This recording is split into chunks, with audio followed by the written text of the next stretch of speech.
Assalamualaikum warahmatullahi wabarakatuh. Berjumpa lagi dengan saya Danu Aristianto di Danu Aris Channel. Pada kesempatan yang berbahagia ini, saya akan sedikit menjelaskan tentang poin-poin yang terkait tentang sejarah zakat dari Madinah hingga Indonesia.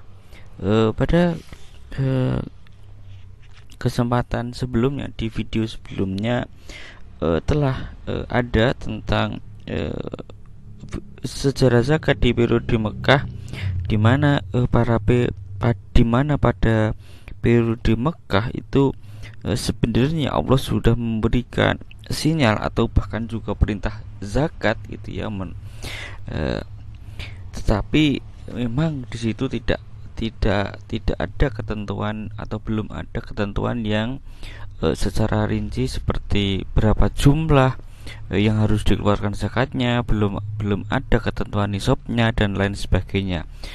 Lalu bagaimanakah perkembangan zakat di periode Madinah setelah beliau Muhammad SAW itu hijrah ke Madinah? Lalu apakah di sana adakah syariat Islam yang dimana yang melalui ayatnya atau melalui Quran hadisnya untuk menjelaskan secara rinci dan lebih detail akan pentingnya zakat. Oke, eh, teman-teman yang berbahagia dan para pemirsa yang dirahmati oleh Allah Subhanahu wa taala, tentunya eh, kita sangat familiar bahwa sebenarnya zakat itu eh, dimulai sejak eh, abad ke-2 Hijriah sebenarnya. Oke, jadi sebenarnya eh, zakat itu dimulai sejak abad kedua Hijriah. Nah, lalu yang perlu kita catat juga bahwa sebenarnya eh, zakat yang pertama kali itu diwajibkan ya itu adalah bulan zakatul fitri, atau orang menyebutnya kemudian menjadi zakat fitrah ya, padahal sebenarnya zakatul fitri di saat bulan Ramadan, lalu kemudian disusul dengan zakat mal itu diwajibkan pada bulan berikutnya, yaitu Syawal. Nah, jadi mula-mula diwajibkan itu zakat fitrah, kemudian zakat mal atau kekayaan. Nah, eh, oleh sebab itu maka bisa kita pahami bahwa sebenarnya zakat itu sudah ada di Mekah dengan adanya surah Al-Mu'minun ayat keempat, yang itu di sana disebutkan bahwa ciri-ciri orang mukmin adalah yang menunaikan zakat. Ya, kebanyakan para ahli tafsir itu mengatakan bahwa yang dimaksud di situ di dalam ayat tersebut adalah zakat mal. Ya, jadi zakat mal itu sebenarnya sudah turun di Mekah ayatnya, tetapi ketentuan nisabnya itu baru ditetapkan oleh beliau Muhammad SAW itu di Madinah. Nah, rekan-rekan yang berbahagia, tentunya sudah kita ketahui juga bahwa zakat itu adalah bagian dari rukun Islam. Ya. Nah, di dalam buku di dalam buku 125 masalah zakat ya, karya Al-Furqan Hasbi, disebutkan bahwa Nabi Muhammad SAW itu hijrah ke Madinah itu memang zakat belum dijalankan. Nah, pada waktu itu Nabi Muhammad SAW dan para sahabatnya dan kaum muhajirin ya masih disibukkan dengan menjalankan usahanya dengan tujuan untuk bisa menghidupi dirinya dan menghidupi keluarga mereka, karena mereka hidup di tempat yang baru ya, karena setelah dari Mekah kemudian sampai di Madinah. Selain itu ya tidak semua ya, semua orang yang hijrah itu memiliki ekonomi yang cukup atau ekonomi yang baik ya. Walaupun ya sebenarnya kalangan Ansor, orang-orang Madinah yang menyambut orang-orang yang hijrah ini itu dengan mereka sebenarnya senang sekali. Mereka menyambut, memberikan bantuan dan keramah tamahan yang sangat luar biasa. Tetapi memang orang-orang muhajirin ini memang mereka tidak mau membebani orang lain ya, sehingga mereka juga bekerja keras ya supaya memperoleh kehidupan yang lebih baik ya, karena mereka berpegangan bahwa mereka bahwa memberi itu lebih baik daripada menerima, atau bahwa tangan di atas itu lebih baik daripada tangan di bawah. Jadi itu masalah. Jadi masalah yang pertama itu juga sejarah zakat di Madinah itu juga tidak terlepas dari kondisi perekonomian pada saat itu. Ada sebuah sahabat yang sangat terkenal yang kita sebut sebagai Abdurrahman bin Auf ya, yang dia adalah salah satu sahabat Rasulullah Shallallahu Alaihi Wasallam yang pandai berdagang, dan memang ya keahlian orang-orang muhajirin ini adalah berdagang gitu ya. Ketika suatu hari Sa'ad bin Ar-Rabi menawarkan hartanya kepada Abdurrahman bin Auf ya, Abdurrahman Auf kemudian menolaknya, dan beliau ini hanya meminta untuk ditunjukkan jalan menuju ke pasar ya. Bahkan di sanalah beliau ini menjadi orang besar ya. Di sanalah beliau itu berdagang, kemudian dia tidak lama kemudian menjadi orang yang kaya raya kembali. Bahkan sudah memiliki kafilah-kafilah yang pergi dan pulang membawa dagangannya. Sebenarnya banyak sekali banyak ya kaum muhajirin yang seperti Abdurrahman bin Auf ini melakukan hal yang serupa, yaitu melakukan perdagangan ya. Ini adalah kondisi perekonomian pada waktu itu. Kaum muhajirin kemudian sebagian mereka juga menggarap tanah ya milik orang-orang Ansor ya. Kemudian dari mereka sebenarnya juga banyak yang mengalami tidak sedikit pula yang mengalami kesulitan dan kesukaran ya dalam hidupnya ya, dalam mencapai kebutuhan ya, mencukupi kebutuhan untuk mencari nafkah, karena mereka itu tidak mau tergantung dengan orang lain. Nah, misalkan kita sebut Abu Hurairah yang kemudian Rasulullah Sallallahu Alaihi Wasallam itu membantunya menyediakan bagian masjid itu sebagai tempat tinggal mereka. Nah, ini bagian dari rasa peduli Rasulullah Sallallahu Alaihi Wasallam. Lalu kemudian Rasulullah juga memberikan gaji ya kepada para ahlu-sufa, yaitu orang-orang yang mereka mendapatkan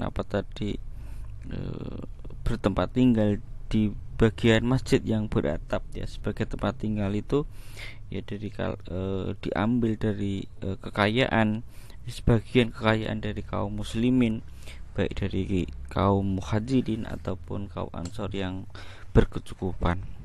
Nah, kawan-kawan yang berbahagia, setelah keadaan ekonomi itu kaum muslimin pada waktu itu membaik, kemudian mulai mapan dalam pelaksanaan tugas-tugas agama, dijalankan secara berkesinambungan, pelaksanaan zakat itu sesuai dengan hukumnya, bisa dijalankan dengan bagus, dan Yasrib dengan Islamnya mulai menemukan kekuatannya. Nah,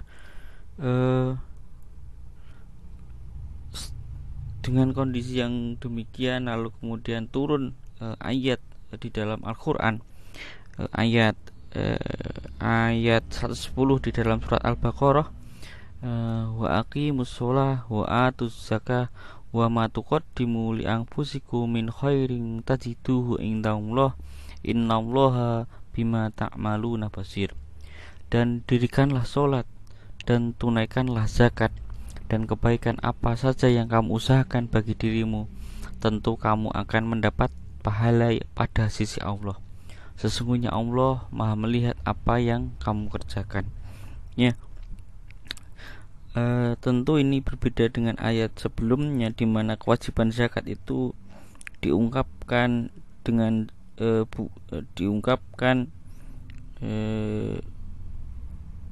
sebagai perintah. Dalam ayat ini itu sudah sebagai perintah, bukan lagi sebagai anjuran, ya, bukan lagi sebagai anjuran. Ibnu Katsir mengungkapkan bahwa zakat ditetapkan di Madinah pada abad kedua Hijriah. Kemudian juga ditetapkan zakat dengan nilai dan jumlah kewajiban yang khusus. Sedangkan pada periode sebelum ini, yaitu sebelum hijrah tentunya, sebelum ke Madinah, yang dibicarakan di Mekah ya merupakan kewajiban perseorangan semata. Nah, teman-teman yang berbahagia, kemudian Said Sabiq juga menerangkan bahwa zakat pada permulaan Islam itu diwajibkan ya secara mutlak.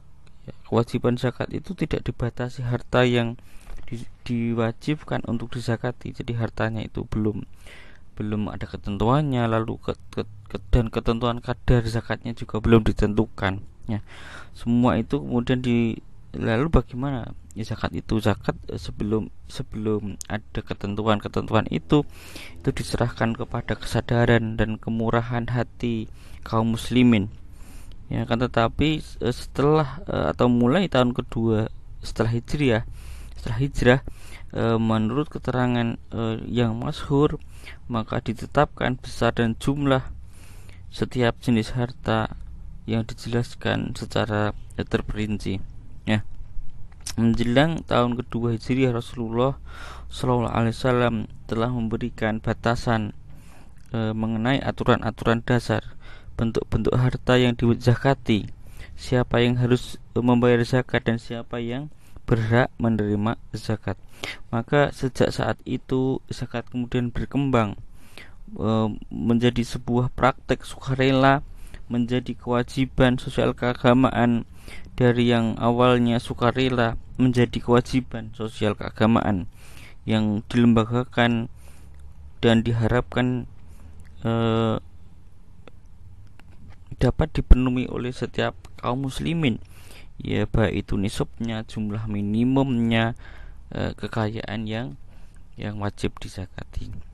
Nah, para teman-teman yang berbahagia, salah satu surah yang turun yaitu adalah di dalam surat At-Taubah ayat 11. Ya, pada ayat ini dijelaskan bahwa atau memerintahkan agar orang-orang musyrik yang mereka itu melanggar perjanjian damai itu dibunuh. Ya, jadi memerintahkan agar orang-orang musyrik yang melanggar perjanjian damai itu dibunuh saja.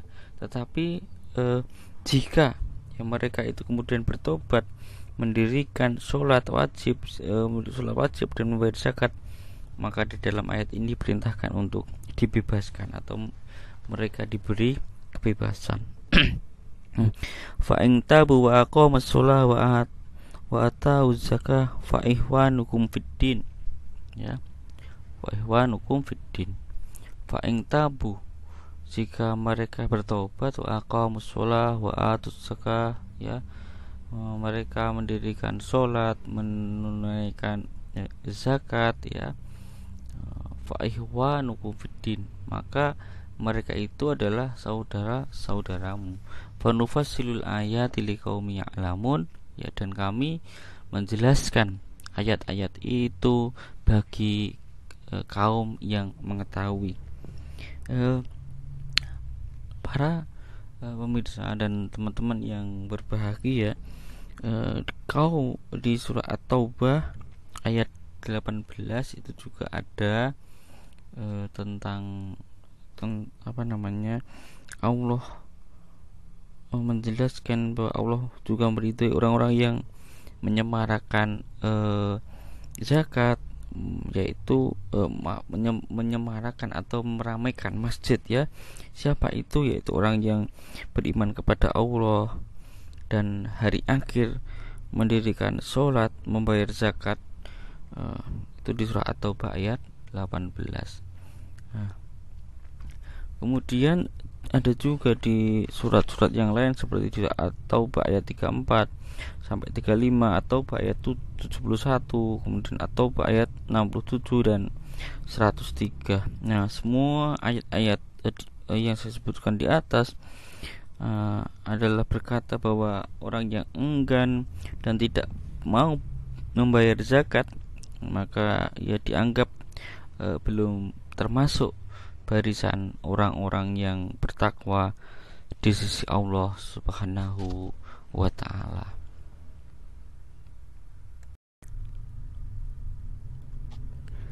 Oke, pemirsa dan kawan-kawan yang dirahmati oleh Allah Subhanahu wa ta'ala, kita lanjutkan pada pembahasan berikutnya, yaitu sejarah pada masa sahabat. Kita mulai dari masa Khalifah Abu Bakar As-Siddiq. Abu Bakar As-Siddiq menjadi khalifah setelah Muhammad Rasulullah Shallallahu Alaihi Wasallam kurang lebih itu 2-3 tahun, 632 sampai 634 Masehi. Setelah Nabi Muhammad SAW itu wafat, maka segala hal yang terkait tentang perwakafan itu juga kemudian menjadi contoh oleh sahabat Abu Bakar As-Siddiq. Jadi zakat itu dilakukan dengan merujuk apa yang telah dilakukan oleh Rasulullah Shallallahu Alaihi Wasallam. Namun pada periode ini muncul berbagai persoalan. Salah satunya adalah kelompok atau orang yang tidak mau membayar zakat, seperti Musailamah Al-Kadzab dari Yamamah dan Sajjah Tulaiha. Mereka ini tidak mau membayar zakat itu karena perbedaan pemahaman. Di dalam surah At-Taubah ayat 103, di sana disebutkan, ambillah sedekah atau zakat dari harta mereka, dari zakat itu kamu membersihkan dan mensucikannya. Mereka memaknai ayat At-Taubah ayat 103 ini bahwa hanya Nabi yang berhak memungut zakat, karena beliaulah yang diperintahkan untuk memungut zakat, ya. Sehingga mereka juga menilai bahwa hanya pungutan yang dilakukan Nabi yang dapat membersihkan dan menghapuskan dosa mereka. Dengan demikian zakat itu hanya diwajibkan ya ketika Rasulullah Shallallahu Alaihi Wasallam masih hidup, dan ketika Rasulullah Shallallahu Alaihi Wasallam itu wafat, maka mereka terbebas dari kewajiban zakatnya. Pandangan ini tentulah keliru. Maka kemudian Abu Bakar mengambil kebijakan yang tegas dan berani untuk memerangi mereka yang tidak mau membayar zakat.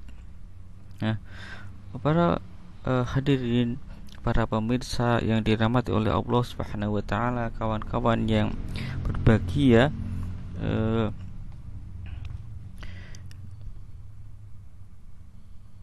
itu adalah beberapa catatan yang terjadi di masa Abu Bakar. Nah, ada lagi beberapa catatan yang mungkin perlu saya sampaikan, yaitu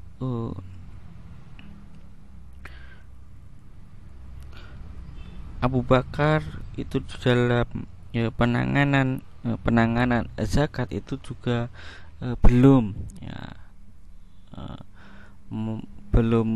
melakukan pendistribusian dan pendaya gunaan zakat itu dengan pegawai Abu Bakar itu menjalankannya sendiri.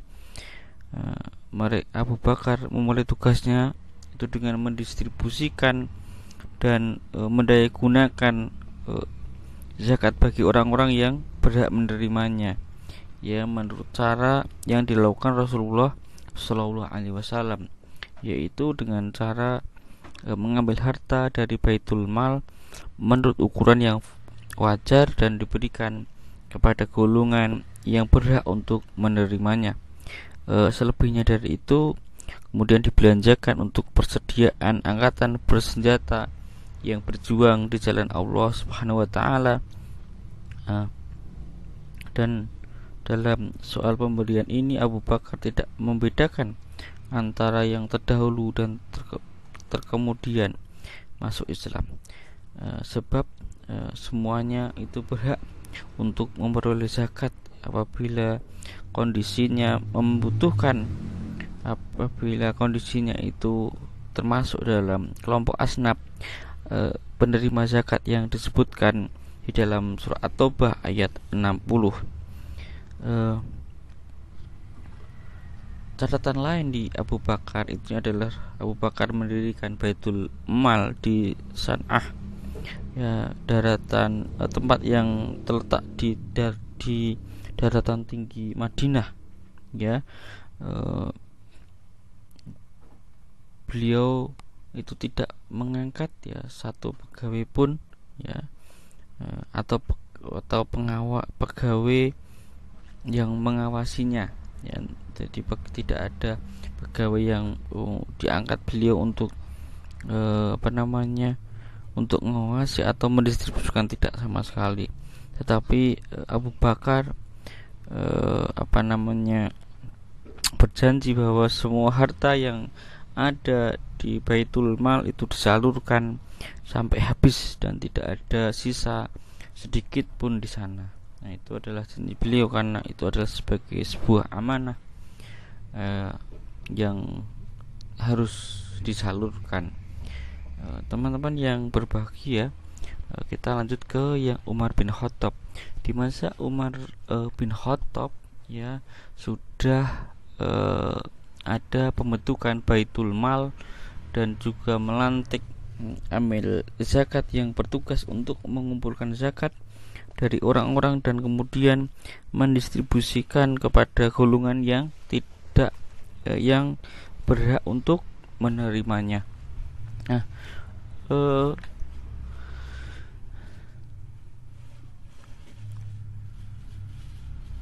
pada periode ini Abu Bakar melakukan ijtihad yang sangat penting, ya. Di antaranya adalah membentuk lembaga tadi itu dengan dan mengatur lembaga-lembaga Baitul Mal itu dengan model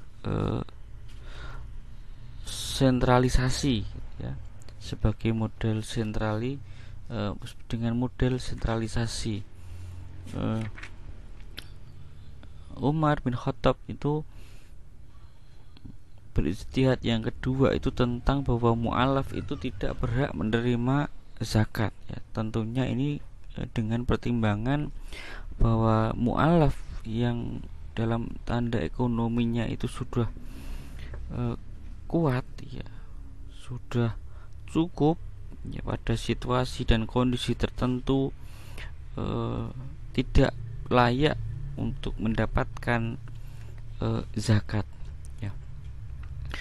Jadi Umar itu membatalkan pemberian zakat kepada mu'alaf ya. Di sini Umar memandang bahwa memberikan ya, memandang perlu ya menjinakkan hati seorang itu agar menerima Islam dengan memberikan tunjangan. Namun bila ia telah diberi cukup kesempatan untuk memahami Islam dan telah memeluknya dengan baik, maka lebih baik ya tunjangan itu dicabut dan diberikan kepada orang yang lebih membutuhkan. Ya, selain itu pada masa Umar bin Khattab itu juga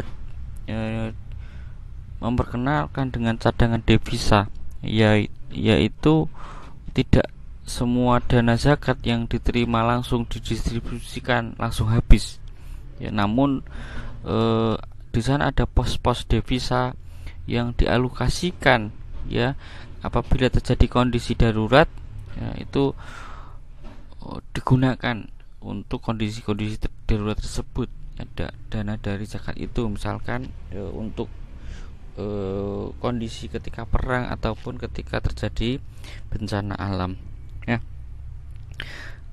Di dalam perkembangan di era Umar bin Khattab ini ya, tadi sudah saya jelaskan bahwa pengelolaan dana zakat itu menjadi otoritas pusat dengan model sentralisasi ya, sehingga pemerintah pusat itu menjadi agen of change ya, terhadap perubahan kondisi masyarakat ya, terutama dalam mengangkat harkat dan martabat kaum duafa ya, wibawa pemerintah dan ketaatan rakyat menjadi harmonis seiring dengan imbangnya pengelolaan zakat kepada masyarakat ya. Salah satu tokoh yang diangkat Umar bin Khattab itu menjadi amil adalah Mu'adz bin Jabal yang ketika itu menjadi gubernur di Yaman.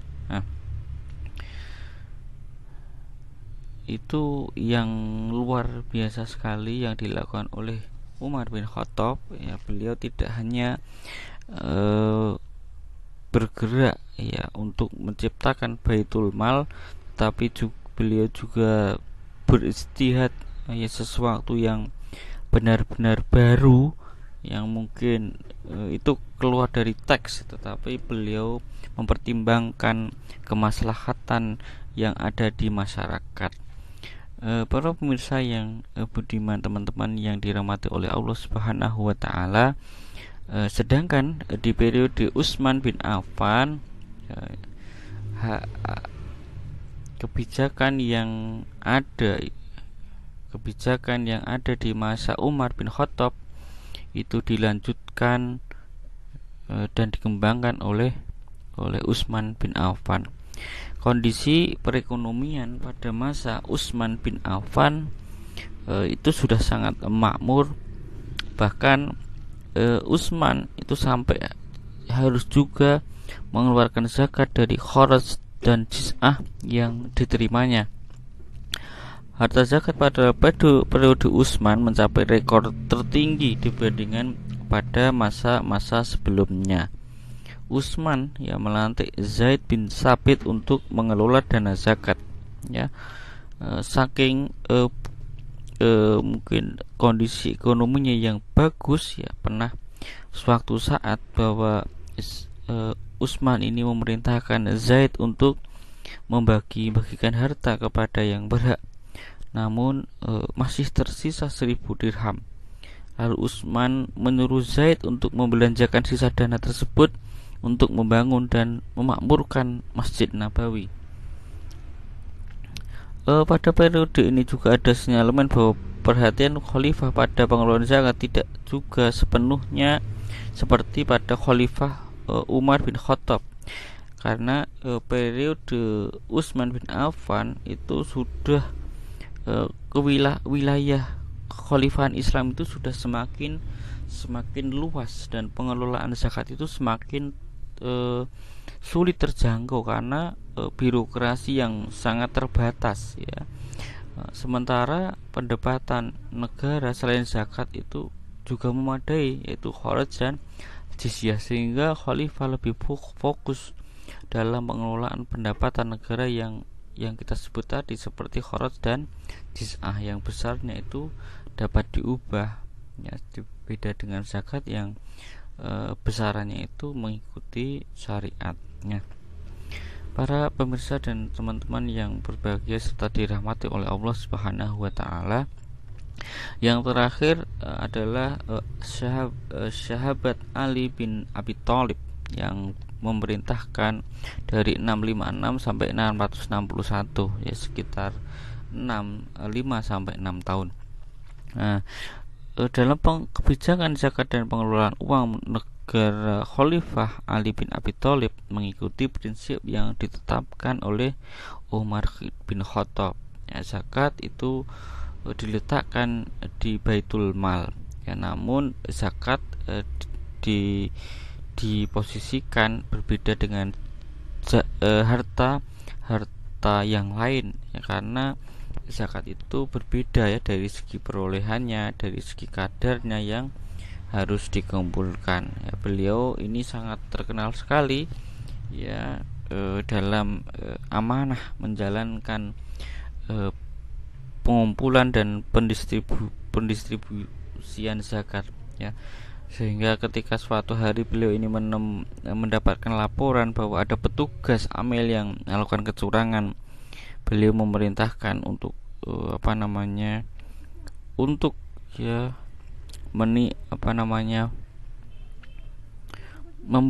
mengingatkan supaya supaya pembagian atau pendistribusian zakat itu benar-benar sesuai dengan timbangan, sesuai dengan ukuran yang berhak diterima oleh si penerima. Teman-teman yang berbahagia dan dirahmati oleh Allah Subhanahu wa taala, di sini mungkin perlu saya jelaskan sedikit tentang saya bacakan sedikit tentang prinsip pengelolaan zakat atau dalam ibadah zakat, yaitu satu tentunya dengan prinsip keyakinan, keagamaan, prinsip pemerataan, prinsip produktivitas, prinsip nalar dan kebebasan, dan serta prinsip etik dan kewajaran. Ini adalah prinsip-prinsip yang penting untuk kita pahami, yaitu prinsip keyakinan, keagamaan, bahwa orang yang membayar zakat harus yakin bahwa pembayarannya itu menurut keyakinan agama ya, menurut keyakinan agama, dan itu bisa mensucikan jiwanya. Karena siapa saja yang belum pernah mengeluarkan zakat sementara dia mampu, maka tentunya belum sempurna ibadahnya. Sedangkan prinsip equity, pemerataan dan keadilan, tentunya ini menjadi gambaran tujuan dari zakat itu sendiri, yaitu membaginya dengan adil atas kekayaan yang diberikan oleh Allah Subhanahu wa taala. Kemudian juga ada prinsip produktivitas dan kematangan, yaitu menekankan bahwa zakat itu harus dibayar karena milik tertentu telah menghasilkan produk tertentu. Nah, yang berikutnya adalah prinsip nalar dan prinsip kebebasan. Kedua ini tentunya harus menentukan bahwa zakat harus dibayar oleh orang yang bebas dan sehat jasmani serta rohaninya. Zakat tidak dipungut dari orang yang mengalami gangguan jiwa. Kemudian yang terakhir adalah prinsip tentang etik dan kewajaran. Prinsip ini menjelaskan bahwa zakat tidak akan diminta secara sewenang-wenang tanpa memperhatikan akibat-akibat yang ditimbulkan. Zakat juga tidak mungkin dipungut kalau ternyata membuat orang-orang yang membayarnya itu kemudian hanya menderita. Ini adalah beberapa prinsip sejarah dan beberapa prinsip dalam pengelolaan zakat. Nah, teman-teman yang berbahagia dan dirahmati oleh Allah Subhanahu wa taala, kita akan melanjutkan tentang sejarah zakat pada masa tabi'in.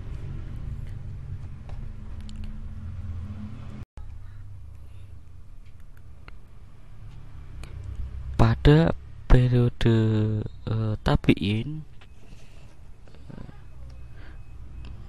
salah satu tokoh yang terkenal di masa ini adalah pada masa atau tokoh atau pada masa Khalifah Umar bin Abdul Aziz dari Bani Umayyah. Ini adalah seorang pemimpin yang mampu untuk mengoptimalkan potensi zakat, infak, sedekah dan wakaf untuk mengentaskan kemiskinan. Bahkan dalam waktu 2 tahun 6 bulan beliau dapat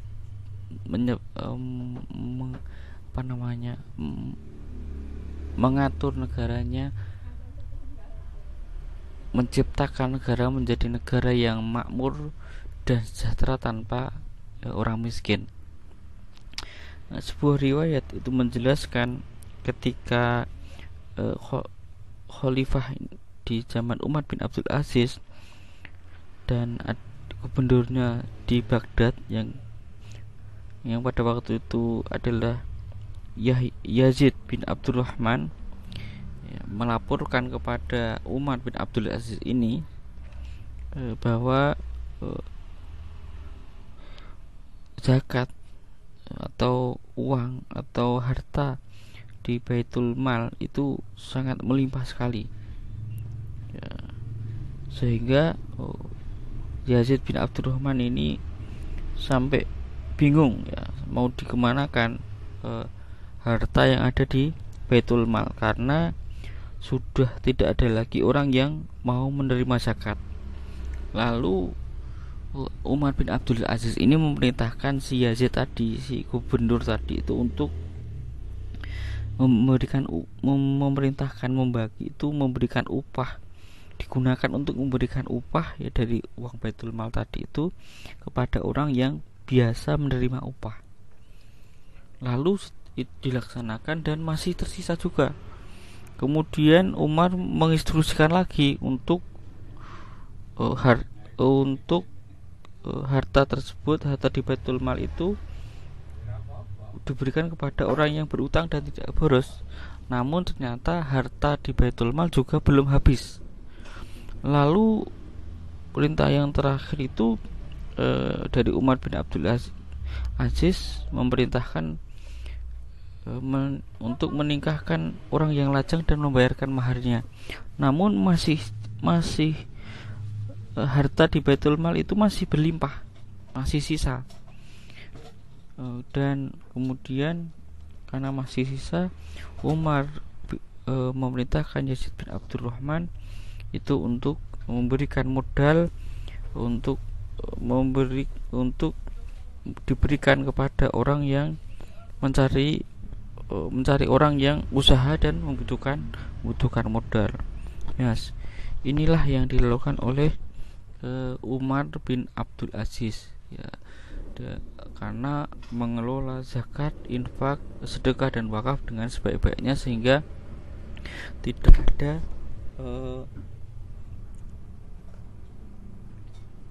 ada rakyatnya yang miskin, dan sangat luar biasa sekali dalam mengelola zakat, sehingga terjadi peningkatan kesejahteraan yang luar biasa bagi para mustahik. Oke, langsung saja para pemirsa, rekan-rekan yang berbahagia yang dirahmati oleh Allah Subhanahu wa taala, kita kepada sejarah zakat di Indonesia. Sejak awal Islam masuk di Indonesia, zakat itu telah menjadikan dijadikan sumber dana untuk pengembangan agama Islam ya, dalam menentang penjajahan Barat dulu ya, terutama pada bagian sabilillah. Bahkan zakat ini menjadi sumber dana perjuangan zakat sumber dana perjuangan di Indonesia setelah satu persatu dari bagian negara Indonesia itu dikuasai oleh penjajah Belanda. Kebijakan atau peraturan tentang zakat di masa kolonial itu ada nomor 1892 tanggal 4 Agustus 1893 ya, jadi nomor 1892 tanggal 4 Agustus 1993 tentang kebijakan pemerintah kolonial mengenai zakat. Nah, kebijakan ini dikeluarkan adalah untuk atau dengan alasan mencegah terjadinya penyelewengan keuangan zakat oleh para penghulu atau nasib bekerja untuk melaksanakan administrasi kekuasaan pemerintah Belanda, tapi tidak untuk diberikan gaji atau tunjangan untuk membiayai hidup dan kehidupan mereka beserta keluarganya. Nah, lalu yang berikutnya untuk melemahkan dana kekuatan rakyat yang bersumber dari zakat. Dan pemerintah Belanda melarang semua pegawai pemerintah dan priai pribumi ikut serta membantu pelaksanaan zakat ya. Begitu. Jadi itu yang terjadi pada masa sebelum kemerdekaan. Setelah setelah pasca kemerdekaan, walaupun Indonesia itu bukan negara Islam, tetapi prinsip-prinsip yang ada itu kemudian bisa menjadi undang-undang ya, seperti karena memang ada undang-undang dasarnya yang membolehkan itu, yaitu untuk menjalankan agama di dalam pasal 29 ayat 1 Undang-Undang Dasar 1945.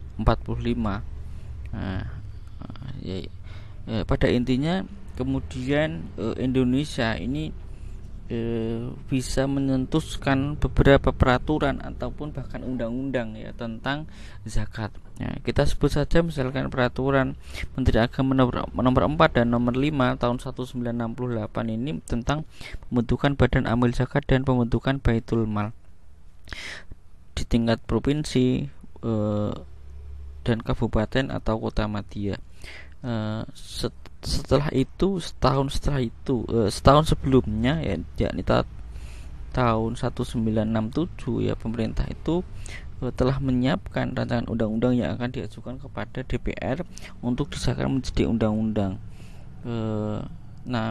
Menteri Keuangan pada saat itu dalam jawabannya kepada Menteri Agama menyatakan bahwa peraturan mengenai zakat tidak perlu dituangkan dalam undang-undang, ya cukup dengan peraturan Menteri Agama. Karena pendapat yang seperti itu, maka kemudian muncul peraturan Menteri Agama nomor 4 dan nomor 5 tahun 1968 tentang pembentukan amil zakat dan pembentukan Baitul Mal. Ya, kemudian ya beberapa hari setelah itu pada peringatan Isra Mi'raj, itu Presiden Soeharto pada tahun 1968 itu menganjurkan untuk menghimpun zakat secara sistematis dan terorganisasi.